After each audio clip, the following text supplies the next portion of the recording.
If you got promoted tomorrow, are you sure it's actually good news? That sounds crazy, right? More money, a better title, proof that you're winning at your career. Why would anyone question that? But the data tells a very different story. A large-scale Forbes study of over 53,000 employees across 200-plus companies found that top performers are actually more likely to become worse managers after being promoted. Even more striking, when a star salesperson gets promoted to manager, their team's performance can drop by as much as 7.5% because of that decision. In other words, the very system we trust to reward talent might be systematically turning high performers into underperformers. And the most uncomfortable part? You might be next. Stay with me, because in the next few minutes, you'll understand something that takes years to learn. In 1969, a relatively unknown educator named Lawrence J. Peter wrote something that was meant to be satire, a joke about how ridiculous corporate hierarchies had become. It turned out he wasn't joking. He called it the Peter Principle. In a hierarchy, every employee tends to rise to their level of incompetence. At first, it sounds abstract, almost philosophical, until you see how it plays out in real careers, with real people. Imagine a young analyst named Sarah. She's sharp, fast, and reliable. She finishes projects ahead of schedule. Her boss notices. 6 months later, promotion.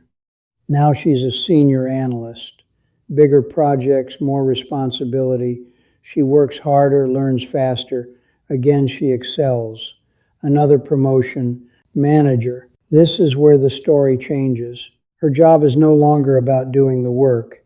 It's about managing people, resolving conflict, sitting in meetings that stretch for hours. The skills that made her great, focus, independence, technical precision, suddenly don't apply. She struggles, not because she's lazy, not because she's not smart, but because the game itself has changed. And here's the brutal part.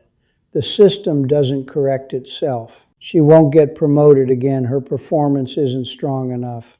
But she also won't get fired. She's good enough to stay. So she remains stuck, doing a job she was never designed to do, feeling the quiet pressure of underperformance every single day, and unknowingly blocking someone else, someone who might have been great at that role, from moving up. This isn't just a story, it's a pattern. A study analyzing over 53,000 employees across 214 companies found that organizations consistently promote based on past performance, not future potential. The result? The best individual contributors are systematically moved into roles where they perform worse. The machine doesn't reward the right skills. It rewards the visible ones. So the cycle repeats. You're good, you get promoted. You adapt, you get promoted again, until one day you don't. That's your ceiling. Not because you ran out of ambition, but because you ran out of alignment. And from that point on, your career doesn't grow at plateaus. Quietly, permanently. The Peter Principle isn't just a theory. It's the invisible force shaping thousands of careers right now. The only question is, will you recognize it before it recognizes you? Have you ever seen someone get promoted into a role they clearly weren't suited for, or maybe experienced it yourself? What happened? But here's where it gets even more unsettling. If the Peter Principle were just bad luck, just a few unfortunate promotions, we could ignore it, learn from it, move on. But what if it's not random at all? What if the system is designed to make this happen over and over again? Because the real problem isn't just that people get promoted into the wrong roles, it's how companies decide who gets promoted in the first place. And when you look at the data, you realize something even more dangerous. We're not just promoting the wrong people by accident. We're promoting them for exactly the wrong reasons. Let me say this as someone who has spent years inside large organizations, sitting in promotion meetings, reviewing performance reports, and helping decide who moves up. Most companies do not promote potential. They promote proof. And on the surface, that sounds fair. But the real question is, what kind of proof are we actually using? In almost every company, promotions come down to one simple idea. Who is performing best in their current role? The top salesperson gets promoted. The best engineer gets promoted. The most efficient analyst gets promoted. It feels logical. It feels like merit. But it is deeply flawed because the skills that make you great at one level are often completely different from the skills you need at the next. I have seen this play out over and over again. Take a software engineer. Let us call him David. David is exceptional. He writes clean code. He solves complex problems quickly. He works independently and delivers results consistently. Naturally, the company wants to reward him, so they promoted him to engineering manager. And that is where things start to fall apart. David is no longer writing code. Now he is managing people. He spends his time in meetings. He has to resolve conflicts. He has to give feedback. He has to coordinate across teams. These are completely different skills. And suddenly, the thing that made him valuable no longer applies. He becomes frustrated. His team loses direction. Performance starts to slip. And the company has made a costly trade. They lost an excellent engineer and gained an average manager. This is not just a tech problem. I have seen top salespeople struggle as managers because they could close deals but could not teach others how to do it. I have seen analysts fail in leadership roles because they preferred working with data, not people. The pattern is always the same. Individual performance is not the same as leadership ability. Execution is not the same as management.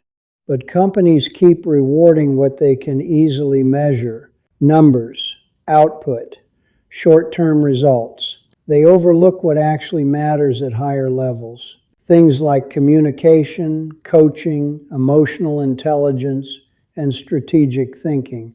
So the same mistake keeps happening. People are promoted for being great at one job into roles where those strengths no longer matter. And from where I stand, this is not just a talent problem. It is a system problem.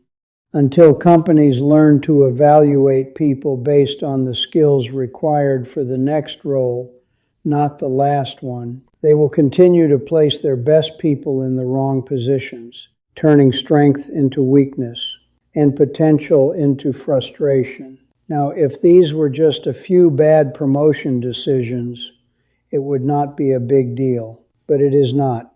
This pattern shows up again and again across industries, across companies, across thousands of careers. So the question is not whether this happens. The real question is why it keeps happening so consistently. Why do smart companies with experienced leaders and access to data keep making the same mistake? And this is where things get even more interesting. Because when researchers finally looked at the data at scale, what they found was not just surprising, it was uncomfortable. The people most likely to get promoted were often the exact people least suited for the next role. And the numbers behind that are hard to ignore. Let us look at the data. After years of sitting in leadership rooms, I can tell you this. Most executives believe they are making rational promotion decisions. They trust performance metrics. They trust numbers. They trust results. But when you step back and look at the data at scale, a very different story emerges. One of the most revealing studies was conducted on over 53,000 employees across more than 200 companies, focusing specifically on sales teams. Sales is the perfect testing ground. Performance is clear, measurable, objective. You either hit your numbers or you do not. So companies follow a simple rule. The best salespeople get promoted to managers. On paper, that makes perfect sense. But when researchers tracked what happened after those promotions, the results were deeply counterintuitive. The data showed a clear and consistent pattern. The higher a salesperson's individual performance before promotion, the worse their team performed after they became a manager. Let that sink in. There was a negative correlation between past success and future leadership performance. In other words, the people who were the best at selling were often the worst at leading. And I have seen this exact pattern play out in real organizations. Because the skill sets are fundamentally different, a great salesperson thrives on individual performance. They are competitive, driven, focused on closing deals. A great manager, on the other hand, operates in a completely different mode. They need patience. They need the ability to coach. They need to develop others, not outperform them. One is about winning personally. The other is about making others win. And those two mindsets rarely exist in the same person at the same level. The study went even further. It found that teams led by newly promoted top performers could see measurable declines in output, sometimes significant enough to impact overall company revenue. From an HR perspective, this is what we call value destruction. You are not just losing a high performer in their original role. You are also weakening an entire team under their leadership, a double loss. And here is the most surprising part. The data showed that the people who actually made better managers were not the top sellers. They were often the ones who collaborated on complex deals, the ones who supported teammates, the ones who demonstrated coaching behaviors early on. But those individuals were frequently overlooked because they did not have the highest numbers. This is the blind spot. Organizations promote what they can easily measure, not what actually predicts success at the next level. And when you look at the data honestly, without ego, without assumptions, one conclusion becomes unavoidable. The system is not just imperfect. It is systematically selecting the wrong people for leadership, and it has been doing it for decades. So at this point, the pattern is clear. This is not random. It is a system that keeps rewarding the wrong signals. But here is the twist. Even if companies fixed how they promote people, there is still another force working against you. A hidden statistical trap that makes your performance drop right after a promotion. Not because you got worse, but because of how probability works. And once you see it, you cannot unsee it. Let's break it down. Let me tell you a story. A few years ago, I worked with a sales director who could not understand what went wrong with one of his top performers. Her name was Emily. In 1 year, she closed more deals than anyone else on the team. She exceeded her quota by nearly 40%. She landed 2 major clients that no one else could even get a meeting with. Naturally, she was promoted. New title, bigger responsibilities, a team of 8 people reporting to her. 6 months later, everything looked different. Her numbers were down. Her team was underperforming. Leadership started asking questions. What happened to Emily? But here is the truth. Nothing happened to Emily. What happened was math. There is a concept in statistics called regression to the mean. It simply means this.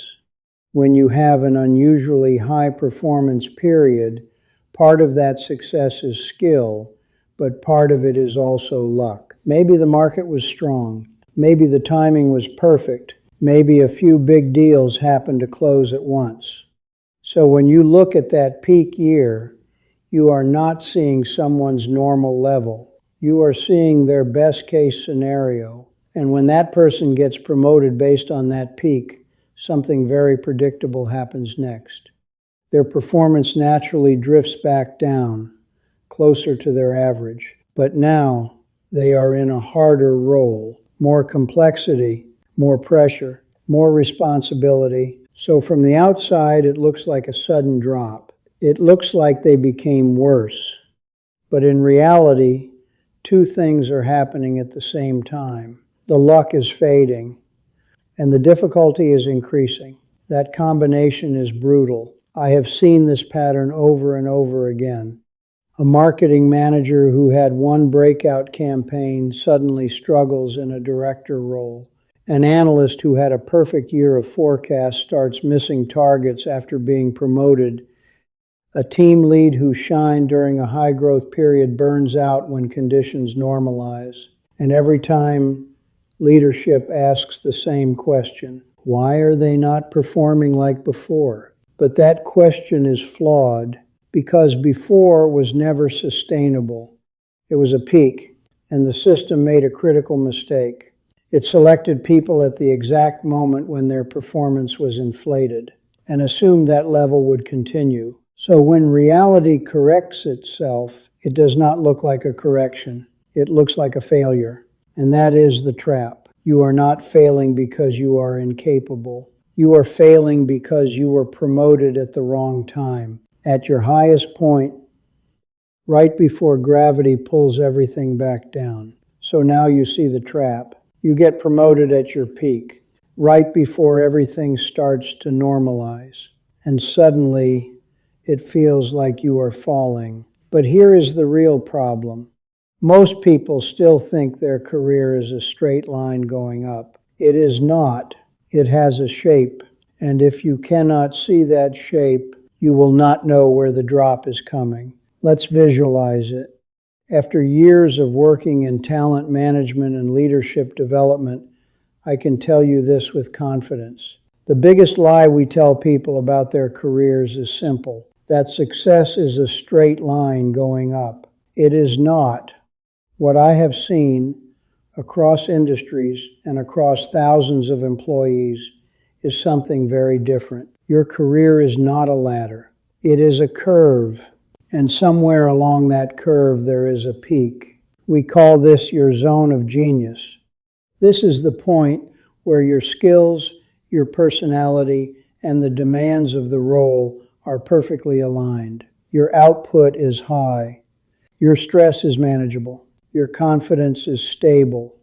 In internal performance reviews across several large organizations, we consistently see that employees operating in this zone outperform their peers by 20% to 40% in productivity, while also reporting significantly higher job satisfaction. They are not just working harder, they are working in alignment. But here is where the curve becomes dangerous. Because the system does not recognize this peak, it only sees upward movement. So it keeps pushing people forward. Let me give you a real example. A senior analyst becomes one of the top performers in their department. Their accuracy is above 95%. Their turnaround time is among the fastest, and they are the go-to person for complex problems. They are promoted to manager. Within a year, their effectiveness drops, not slightly, significantly. In one internal study I was involved in, nearly 60% of newly promoted managers showed a measurable decline in performance during their first 12 months. Not because they lacked intelligence, but because the role demanded a completely different skill set, they moved past their peak. This is the moment where the curve turns. Because as roles become more senior, the nature of work shifts. Less execution, more coordination, less technical depth, more ambiguity in politics, and for many people, this creates a gap. The job keeps moving in one direction. Their strengths stay where they are. And that gap is where performance drops.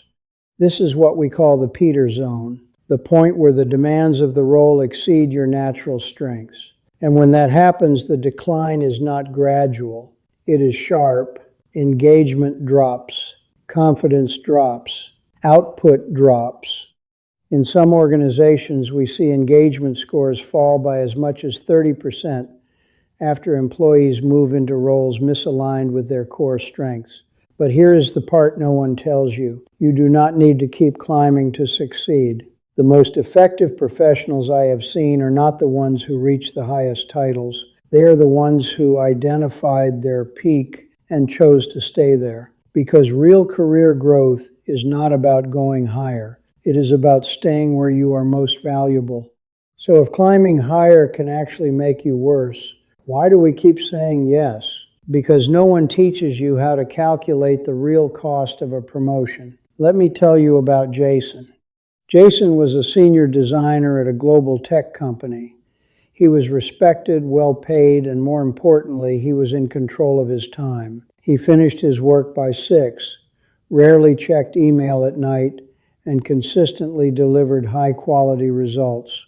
Then came the offer: design manager, a 20% salary increase, a bigger title, a seat at the table. He said yes. 3 months later, his life looked completely different. His calendar was packed with meetings. He was managing conflicts between team members. He was answering messages late at night. And instead of creating, he was coordinating. 6 months in, he told me something I hear all the time. I make more money, but I feel like I lost my life. This is the part most people never calculate. Every promotion is not just a reward. It is a trade. You gain income, but you lose something else: time, autonomy, energy, and you take on new risks. The risk of burnout, the risk of underperforming, the risk of realizing you do not actually enjoy the work. From an HR perspective, we often think about this in terms of expected value, not just how much you earn, but what it costs you to earn it. Let's break it down simply. At lower levels, promotions make sense. More money, slightly more responsibility, manageable stress. Your overall life improves. But after a certain point, the equation changes. You might get a 20% raise, but your stress increases by 50% or more. Your work hours expand. Your cognitive load increases. Your margin for error shrinks, and suddenly the math stops working. I once worked with a high-performing sales lead named Maria. She turned down a regional manager role that came with a significant raise. Why? Because she had already seen what happened to her former boss. Long hours, constant pressure, frequent travel, and eventually burnout. Instead, Maria stayed in her role, became one of the top producers in the company, and over time negotiated higher compensation without changing her position. 5 years later, she was earning close to what that manager role offered, without the stress that came with it. That is the decision most people never consider, because we are trained to chase titles, not outcomes. But the smartest professionals I have seen do something different. They ask one question before every promotion. Not, how much more will I make? But what will this cost me? Because once the cost outweighs the reward, the promotion is no longer an upgrade. It is a liability. At some point, if you are paying attention, you start to see the pattern.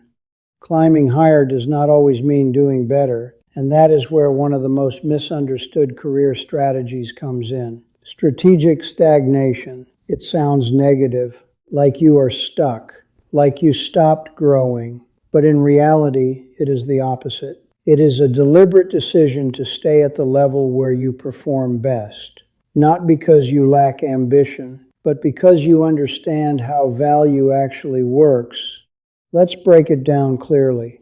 The upside is powerful. When you stay in your zone of strength, your performance stays consistently high. You build deep expertise. You become the person others rely on when things matter. Your stress is lower.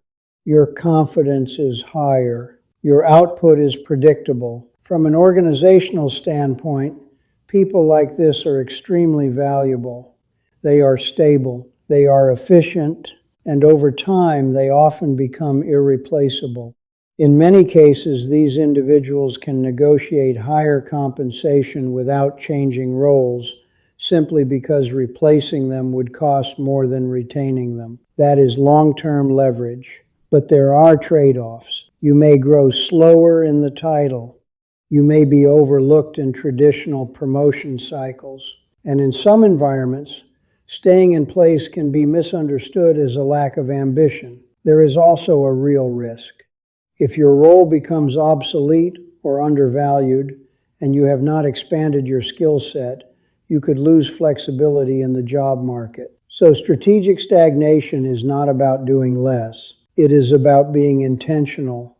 You stay, but you evolve within the role. You take on harder problems. You deepen your expertise. You increase your impact without changing your function. I have seen this work exceptionally well. One engineer I worked with declined multiple management offers over a 5-year period. Instead, he became the most technically advanced person on his team. When the company faced a critical system failure, he was the only one who could fix it. After that, his compensation increased significantly. No title change, no team to manage, but his value skyrocketed. That is the difference. Most people chase upward movement, but the smartest professionals understand this. You do not need to climb higher to become more valuable. Sometimes the best move is knowing exactly where to stop. So now you see the strategy, but knowing when to say no is one thing. Saying it without damaging your career, that is where most people fail. This is where most people get it wrong. They think declining a promotion means saying, I do not want more responsibility. That is not what you are doing. You are not rejecting growth. You are redirecting it, and how you communicate makes all the difference. Let me walk you through this like I would coach a senior employee. Step 1, separate compensation from title. Most people accept promotions for one reason, money. But here is the mistake. They assume the only way to earn more is to move up. That is not true. So the first step is to shift the conversation. Instead of reacting to the role, you focus on value. You say something like, I really appreciate the offer. I have been thinking about where I create the most impact, and I believe it is in my current function. Now you are not rejecting, you are reframing. Step 2, propose an alternative path. You cannot just say no. You need to offer a better option. This is where you introduce the idea of becoming a stronger individual contributor. You position yourself as someone who wants to go deeper, not necessarily higher. For example, I would love to take on more complex projects, mentor junior team members, and expand my impact without moving into a management role. Now you are solving a problem for the company. You are saying, keep me where I am most effective and I will increase my output.